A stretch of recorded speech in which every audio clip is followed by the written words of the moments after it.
Menkyu ini ada 3 pertanyaannya.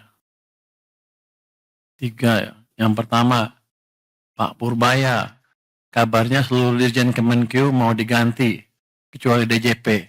Ini beneran Pak? Dari Kontan ya? Mana Tia Kontan? Tia Kontan mana? Nggak di sini orangnya. Dari Kontan mana? Tia Kontan? Mana? Kamu? Oh, kamu dekat dari mana? Hebat juga kamu. Saya belum ngapa-ngapain, dia udah mutusin duluan. Dari Pak Sekjen. Dari Pak Sekjen ya? Tuh Pak Sekjen. Kamu yang bocorin. Gua belum mikir apa-apa udah kayak gitu. Jadi belum ada keputusan apa-apa Mbak. Itu apa? Itu gosip. Oh, dia udah deg-degan semua tuh. Deg-degan semua. Mbak Tia jangan nyebarin gosip dong. Enggak, belum ada tindakan apa, belum ada keputusan apa-apa. Seluruh dirjen akan diganti kecuali DJP. Sekjen nggak masuk. Berarti sekjen yang nulis nih. Lu yang nulis lu. Yang pertanyaan kedua untuk saya ya. Wacana pembentukan Badan Penerimaan Negara BPN masih ada di RKP evaluasi. Apakah pembentukan BPN akan dieksekusi tahun ini? Ini oleh Maulana Investor Trust. Mana orangnya? Ada Maulana? Oh itu. Kenapa nggak berani gini? Pengen nanya tapi nggak berani ini, nggak ngaku ya. Takut ya. Jadi kelihatannya sih sampai saat sekarang saya belum memikirkan apakah ada badan penerimaan negara atau belum. Apalagi mengingat orang yang ngurus itu mau pindah bentar lagi.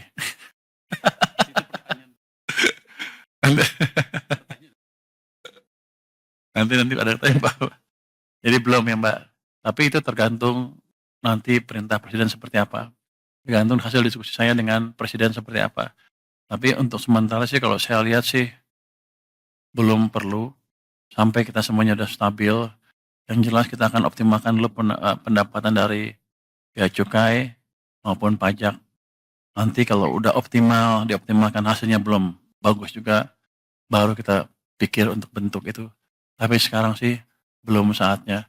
Masih ada kelemahan-kelemahan di sistem baik pajak maupun bea cukai yang bisa diperbaiki.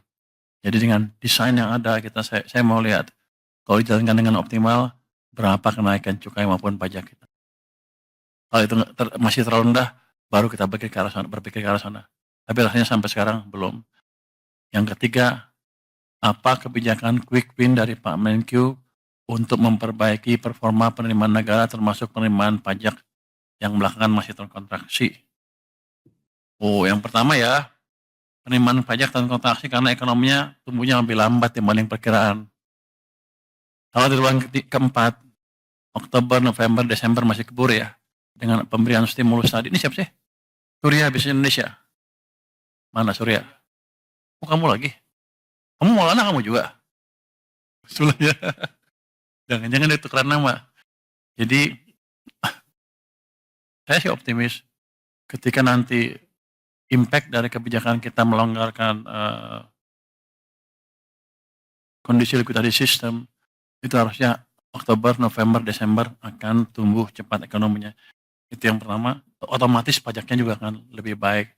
Jadi saya naikin pendapatan bukan dengan menaikkan tarif, tapi mendorong aktivitas ekonomi supaya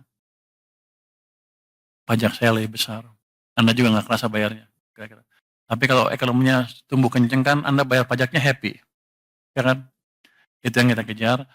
Yang kedua, kita punya list 200 penunggak pajak besar.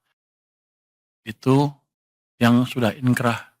Kita mau kejar yang eksekusi, ditagihnya sekitar 50-60 triliun rupiah. Dalam waktu dekat, ini akan kita tagih, dan mereka nggak akan bisa lari. Yang berikutnya, kami juga melakukan penegakan hukum ya untuk serius non-compliance dengan memakai kerjasama dengan Kejaksaan Agung, Polisi, KPK, dan BPATK. Terusnya ada pertukaran data juga dengan kementerian lembaga untuk untuk mempermudah kami menarik pajak ya. Kemudian Cortex, tadi saya minta Dirjen Pajak untuk tulis, di sini nggak ada Cortex, kenapa nggak ditulis? Pada dasarnya saya akan lihat Cortex seperti apa. Keterlambatan dari Cortex akan kita perbaiki secepatnya dalam waktu 1 bulan harusnya bisa. Itu IT, problemnya IT. Nanti saya bawa jago-jago IT dari luar yang bisa memperbaiki itu dengan cepat. Terus untuk cukai, kan kemarin saya ngomong tentang cukai rokok itu ya. Kami sudah panggil tuh marketplace seperti apa? Bukalapak, Tokopedia, apalagi apa?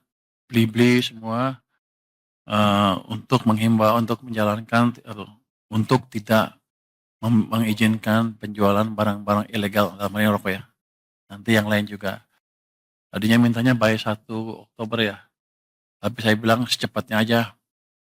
Terus nanti mulai ada, kan udah kedeteksi siapa-siapa yang jual. Kita akan mulai tangkepin.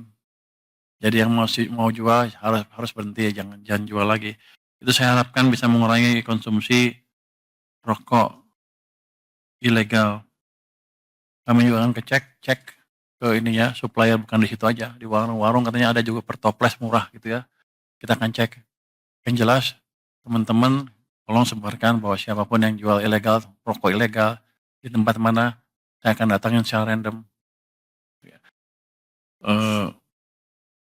Yang lain lagi adalah, itu kan kalau kita import, ada jalur hijau ya. Jalur hijau biasanya nggak diperiksa tuh. Nggak tahu rokok ilegalnya masuk lewat situ apa enggak. Tapi saya akan random cek.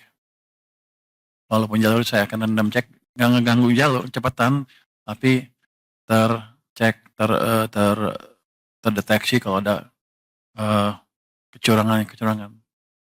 Mungkin ya dalam waktu dekat kita akan dapat banyak orang di situ tuh. Nanti yang terlibat kita akan sikat, termasuk kalau ada yang terlibat dari bea cukai maupun orang Departemen Keuangan. Tapi saya harapkan dengan itu nanti 3 bulan ke depan sudah hilang. Karena kan siklus impor kan 3 bulan kira-kira ya. Jadi kita harapkan semuanya mengikuti aturan yang ada dengan benar. Jangan coba-coba mengakali lagi aturan impor yang ada di sini. Itu mungkin short term quick win yang akan kita desain dalam waktu 1 bulan ke depan. Terima kasih. Mungkin dari yang lain, dari Wamen dan lain-lain silakan.